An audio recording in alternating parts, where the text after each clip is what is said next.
Hi everyone, welcome you all to the second school.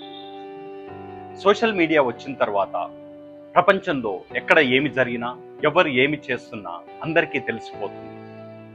వాళ్ళు అది చేశారు, నేను ఇది చెయ్యలేకపోయాను అనే బాధ కూడా కలుగుతుంది. దీనినే ఫోమో అంటారు, అంటే fear of missing out things. ప్రపంచంలో ప్రతి ఒక్క విషయాన్ని చేయలేరు. కొంతమంది కుటుంబ పరిస్థితుల వల్ల కావచ్చు, ఆరోగ్య పరిస్థితుల వల్ల కావచ్చు, ఆర్థిక పరిస్థితుల వల్ల కూడా చేయలేకపోవచ్చు. అంతేకాని వాళ్ళు చేస్తుండడం వల్ల వాళ్ళు ముందుకు వెళ్తున్నారని, నేను చేయలేకపోవడం వల్ల వెనుకపడుతున్నానని అనుకోవడము ఫోమో నుండి వచ్చినటువంటి ఆత్మన్యూన్యత. ఒక కాలనీలో ఉన్నటువంటి ఒక పార్కులో కుటుంబంతో సహా వెళ్ళి సంతోషంగా గడిపి తిరిగి రావచ్చు. అదే లక్షలు ఖర్చు పెట్టి నయాగ్రాకి వెళ్ళి నీరసంగా కూడా తిరిగి రావచ్చు. ఆనందం అనేది మానసిక పరిణితి మీద ఆధారపడి ఉంటుంది. అంతేకాని మనం వెళ్ళిన ప్లేసుల్ని బట్టి, మనం ఖర్చు పెట్టినటువంటి డబ్బుల్ని బట్టి, మనం చేస్తున్న పనుల్ని బట్టి ఉండదు.